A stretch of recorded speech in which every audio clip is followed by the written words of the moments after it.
All right, well, I'm going to go ahead and start. So, all right. So I'm Brent Houston, and we're going to talk tonight a little bit about realizing your hacker heritage. So if you came for either one of two things, you're probably in the wrong place. If you came for a technical talk, that's probably not, you're not in the right place. If you came for a PowerPoint demo to see like all the features that PowerPoint can do, you're probably also not in the right place. I'm just giving you a heads up, right? Being fair. So I'm usually that honeypot guy, and people have lately started calling me kind of the cyber hippie. So in fitting in with some of that, I really wanted to take a little bit and talk about what I think are some of the most important things that we as a community face. And so I'm glad you all joined me. This is the beginning of a grassroots program, clearly. So as of now, you're all generals in my army. That's great. So you've been promoted. So I want to start with owning the hacker mythos. Over the years, we've heard all of these things, all of these stories about folks getting mistreated and called names. And I think a lot of us here, how many folks were picked on in high school because you were smart? Some of us. Okay. Some of us not, right? And so we were called names. And so I want to take those names back first. So I'm going to say the word, and then I'd like you guys to shout the word so that we can show that we own those words, okay? So let's start with nerd. Nerd. All right, let's next go to geek. Geek. And then let's do dork. Dork. Somebody said zork. See, that's awesome. Okay? Now, I ask you to take those words back because they sort of, for years and years, they were words that were used to separate us from the rest of society. And it was like as if in the beginning days, there were geeks and nerds and everybody else, right? And so we were sort of false outsiders.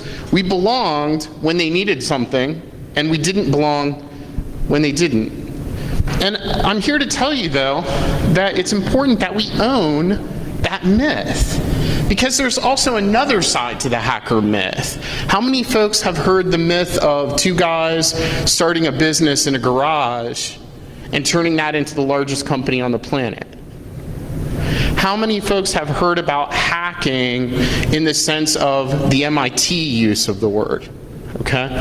So there's a whole nother myth around being a hacker besides those words that separate us.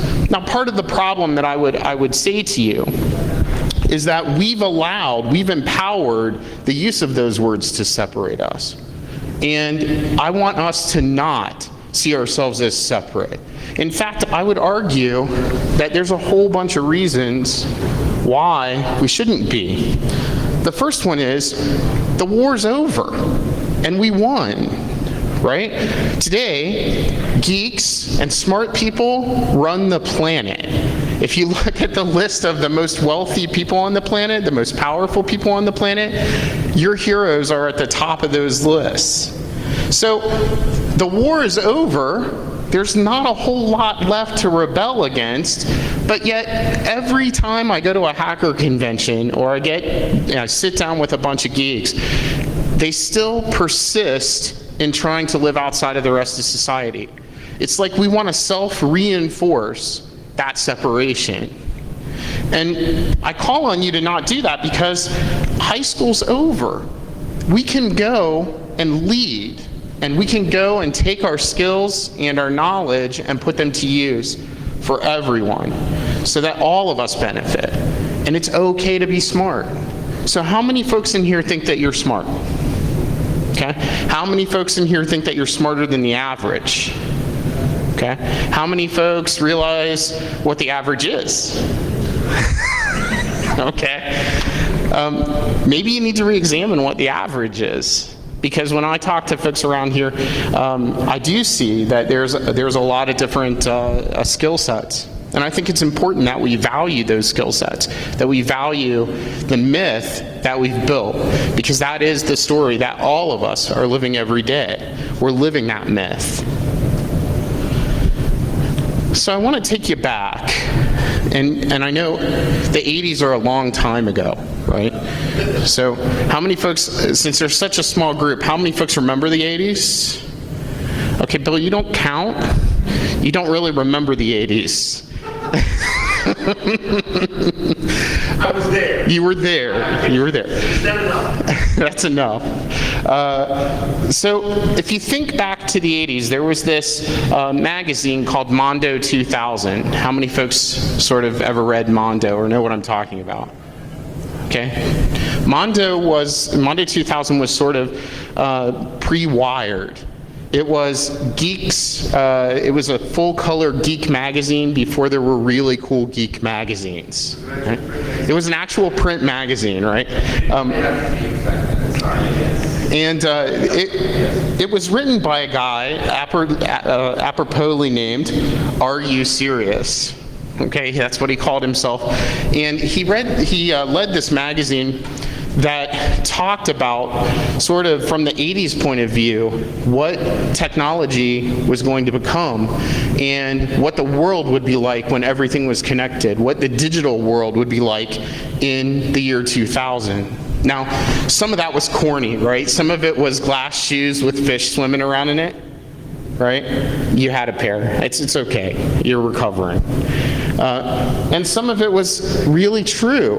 Mobile phones. There was a whole bunch of articles on the idea that we were going to be connected all the time with these little boxes that we would carry around. But how many folks have that today, right? Okay, so it was really interesting.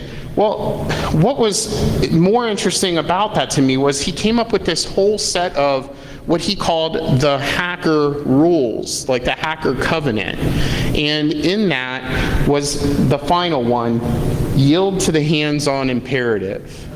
Now, when I read yield to the hands-on imperative, that really was the beginning of me believing in empirical data and the fact that we should make rational decisions based on data. So today, I would say that now that we are not separate, and if we can own the myth, and if we can be a contributing part of society in ways that are immeasurable, then we should realize that by yielding to the hands-on imperative. And those folks who have gone before us, Steve Jobs, Bill Gates, all the way to Mitnick and HD and those guys, we owe them and their heritage, the gifts that they've given, the work that they've done. And so I call on all of you to participate in some meaningful way in the community, engage, and make your contribution. So if we do that and we realize that we can make those changes, then what do? So I talk about this because I think right now many of us, particularly hackers and folks that are involved in the security community, we're stuck in what I've come to call the fastest path to root syndrome. And I think we're all infected with it. Now, FPTRS won't go away. By the way, what's that sound like? FPTRS won't go away if you get a shot. You can't rub a cream or an ointment on and make it stop, okay? It requires a change in thinking. And part of that change in thinking, I think, comes from the fact that we're wasting a whole lot of that mental energy. We're wasting a whole lot of brain cycles, right? So I'd start with, I think we're spending way too much time recreating tools. So this is sort of the beginnings of it. How many port scanners do we need? Can you really improve on Nmap with a new Nmap? Right? But somewhere right now there are hackers contributing brain cycles to rewriting Nmap in some arcane language that's going to shave off a 1/15 of a millisecond in scanning a cider block. Right?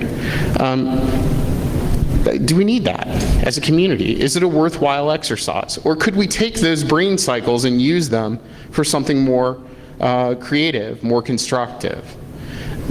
I think that's a big question that we should be asking. Now, I'm not saying that we shouldn't innovate. I'm not saying that we shouldn't continue to create new security tools, but I'm thinking that we don't really need 5 different models of a hammer. If you look at the hammer, it's been a hammer for a long time. Making a new hammer that drives a nail 15 seconds faster isn't really helpful.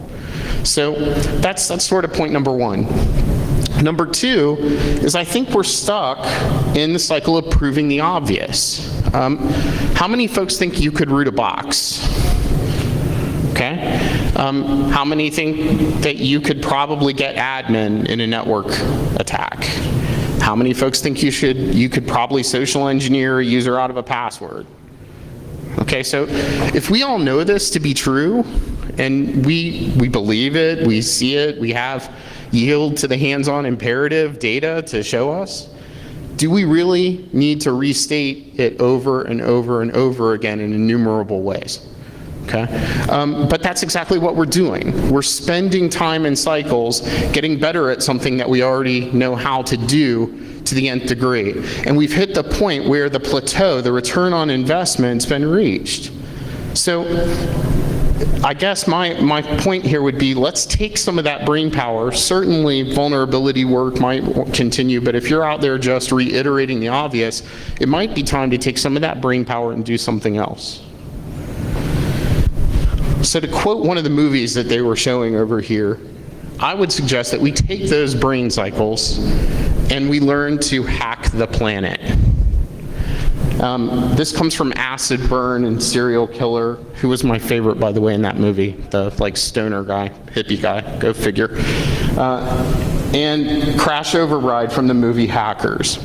And besides, they all throw their hands in and you sync up their swatches and I don't know, whatever else, tune their rollerblades, because you guys all rollerblade, right? So all hackers apparently do that. They all chant this little mantra, hack the planet. Now, in other subcultures, they have something called do the needful. And so do the needful is sort of this thing. We have to take those brain cycles and figure out what's going to benefit us. What can we actually get from those brain cycles? And how can we use them to help all of us? And it seems to me that as a hacker, we're standing at a time in a human time frame where we could use a lot of smart, right? We've spent a lot of time looking for the fountain of youth, and I wonder if maybe we shouldn't have been looking for the fountain of smart, because we could use that. So what is the needful? Well, I think if you go out and look at what are the big problems, the things that are coming on the horizon that we know we're going to have to deal with, and the things that we already see today that we know we have to deal with, those are the things that we probably should apply some brain power to. And so I try to abstract these. These are uber high level sorts of the 4 problems. But I think as a populace, we can agree that there are really 4 issues. We have to figure out water, where fresh water is going to come from, how we're going to manage it. Because right now, outside of this hotel, we've got water spraying in fountains. I went to a park the other day where kids were running in water fountains that are just spraying water. There were no kids, but gallons and gallons of water being pumped and pumped and pumped. And yet, less than half the planet away, people are dying for the need of it. And so I think that's a problem that we can address. We can start to think about, take some of that hacker ingenuity and think about how can we better use water. The second one is energy. We're struggling as a populace with where are we going to get energy? How are we going to manage it over time? And I think that some of the smartest people in the world are right here in this hotel. And if we could take some of that brain power, we might be able to figure out how to make energy. We might be able to figure out how to power our needs without destroying our lives. And so I'd like to see us do some of that. The third one's always touchy. People get bent out of shape and they kill each other over this, but planetary population is another problem. It's one of the big four. We're about to have more people than we can feed, and we don't know where they're going to live. We don't know what their impact is going to be on our planet. Now, I'm not suggesting that all of us become birth control experts, although some of us perhaps might want to do that. But I think that we could help solve problems or help work on the problem of population. After all, we are pretty good at the math that's involved in estimating resource consumption. And then the last one, regardless of your political stance, is really climate change. I think all of us understand that something is changing in the world. And I think it's important that we apply some brain cells to solving some of those problems that we're going to face. Things like climate refugees, right? If island nations around the belt of the world, around the equator, become uninhabitable, where are those people going to live? How are we going to take care of them? And it's our generation, it's our group, and it's going to be our problem that we need to solve. So I think we should start working on it. Now, when I've given this talk before, what I hear is, how can I do that? How can I help? I'm not a scientist, I'm not a politician. Insert your excuse here as to why. But I think even though we aren't politicians and scientists, we are hackers. We have brain power, and we can probably still help. For example, we can help folks create better systems to make water and power go further. We can help them secure those systems from tampering, so that water supplies and power supplies and food supplies are not interrupted. We can take some of those tool generation and coding skills that we have and help the folks that are doing some of this work create better tools to make them more efficient and more effective. Right? So even though you may not be able to stand up with a microscope and review whether or not water is pure, you have the skills and the brain power necessary to help folks develop systems to do just that. I think the other piece of that is you can learn to participate in the peer review process. So even if you're not a scientist, one of the things of how science works is the data gets reviewed by peers. And so folks are out there sort of always looking at findings and revamping processes and approaches. Well, the very hacker perspective, our heritage, what we're good at, what used to separate us from everyone else, is that we're good at data. We're good at analysis. So let's use some of those skills and let's be a peer. You may not know or understand the mathematics of molecular science, but maybe your odd view or your ability to spot anomalies or outliers could lead to a breakthrough. So I would urge you to get engaged in the processes. If you don't do anything yourself, get involved in open source science and work with them to help them help us. Now, a lot of folks say, oh, well, that's nice, Brent. You got on a Grateful Dead t-shirt and you got up here and talked about peace and love and all that stuff. But I'm here because I want to tell you about two examples of using some of these skills. So the first one is a tool called WaterTrack. And WaterTrack is a tool that was developed. It's a web-based solution. It also uses mobile devices. And it was coded in our spare time. I'm a member of the team that did it. We try to stay anonymous, and I asked them basically if I could come out and talk about it. But the group, we coded these two products, and the first one is WaterTrack. So what WaterTrack does, it's in use in South America and in parts of Africa today. It integrates with smartphones, and it uses the GPS functionality of smartphones to allow users to flag locations of potable water sources in the desert. And that potable water source is backed up by a trust mechanism so that the more people who flag that that water is there, the higher the trust score goes for the water source. Now, we're really lucky. We live in an industrialized nation. We can walk to the tap and flip a switch and out comes water. But in many cases, people spend weeks, days of their life obtaining drinking water.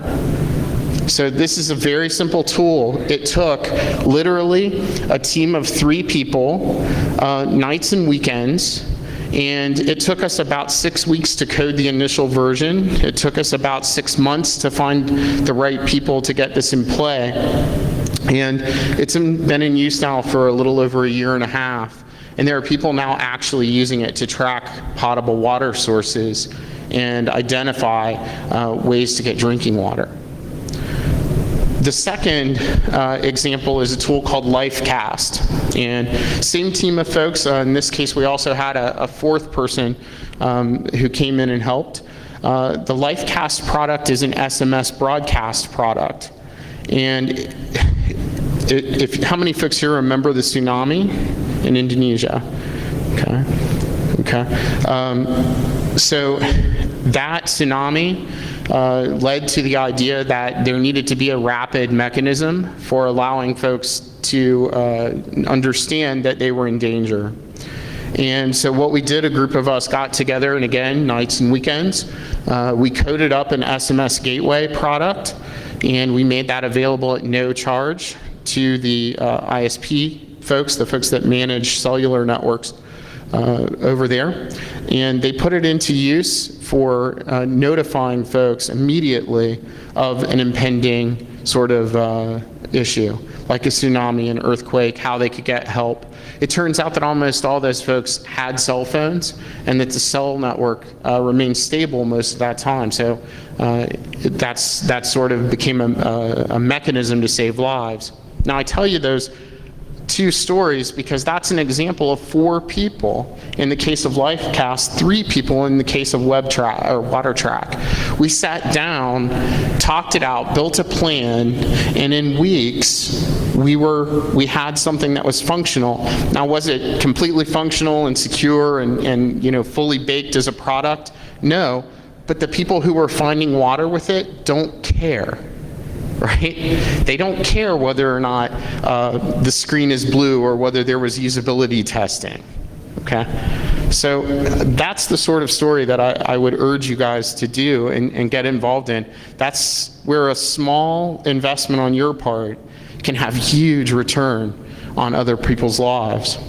And personally, I have nothing against writing exploits or code. I think it's a great thing, or attack tools. But if I had the choice of writing Nmap better to shave 15 seconds off a cider block scan, or saving the lives of some people in another country who maybe need help, I think I'd probably remake WaterTrack. So that's just my example. If you don't want to do that, if you don't want to invest time in code, and you think really you'd like to just play with science and maybe take a stab at finding out how to generate energy in an unexpected way, I'd urge you to do that. Take a stab at it. One of the interesting things when I started to prep for this talk was I went back and looked at just how often these sort of unexpected changes occurred in infrastructure research. It turns out that a lot of really good ideas came from people who weren't scientists, right? Who weren't necessarily engaged in the specific area of focus or research that they were doing. They were sort of oddities and one-offs, and they came at the problem with a different perspective. Isn't that what hackers do? Isn't that what we do every day? We look at things differently than other folks. So maybe if we just take a stab at it, maybe we'll solve it. After all, the science says that unexpected breakthroughs are somewhat expected. There's a return on investment. There is a hands-on imperative. So now that we have this power, we acknowledge it, we own the mythos, we're no longer separate from society. If we decide that we're going to lead, leading comes with power and it comes with responsibility. How many folks ever saw Spider-Man? So my favorite thing about Spider-Man, right? Spider-Man was awesome. was that Uncle Ben always told him great power came with great responsibility. And now all of you are Spider-Man. You all have great power, but you also all have great responsibility. And so how we use that power is now up to you.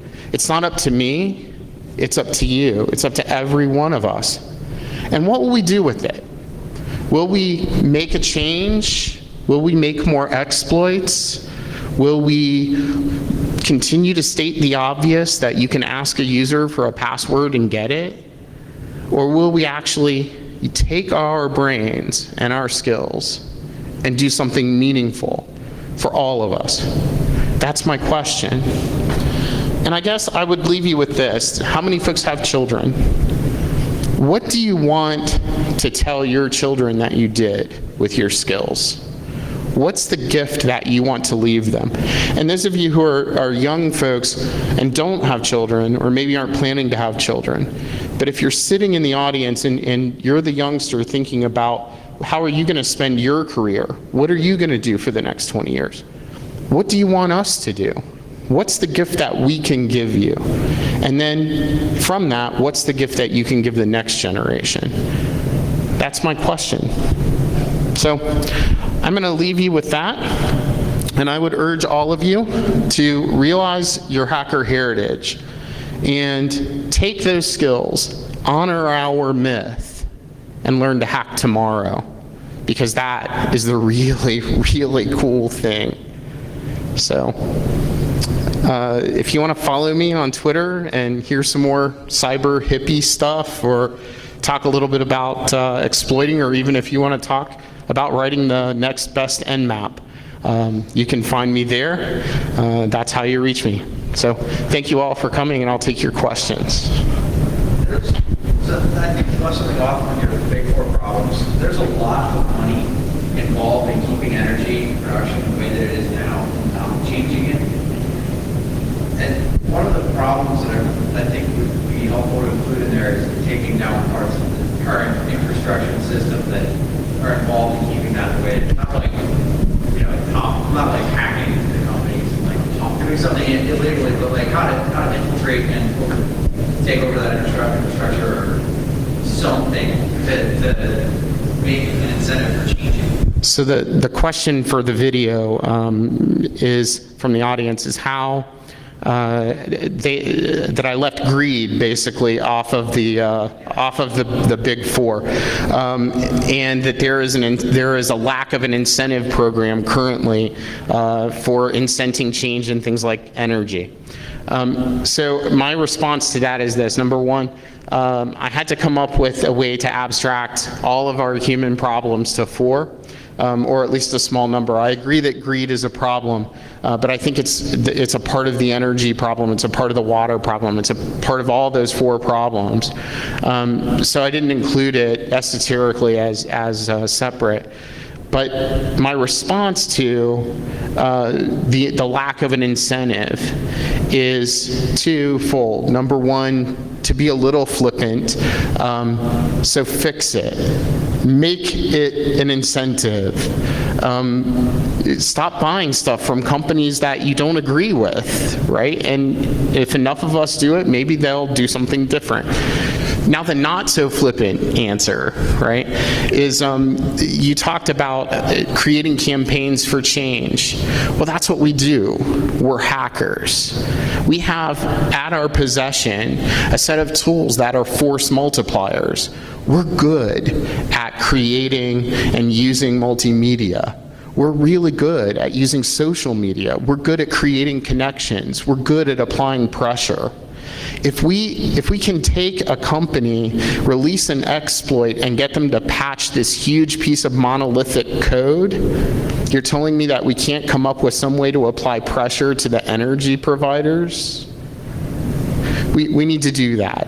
And I'm not encouraging I'm certainly not encouraging anyone to go out and deface websites and hack the power grid, but I'm saying that as a group, we can socially organize in ways that we can apply pressure. And I think we need to figure it out that we can do that. We can show better ways to We can show better ways. We can, and frankly, from their side, we can show them that if we can improve their processes, they can actually make money while making it better, right? And who better to think of those solutions than hackers? So that's it. Next question. Other questions?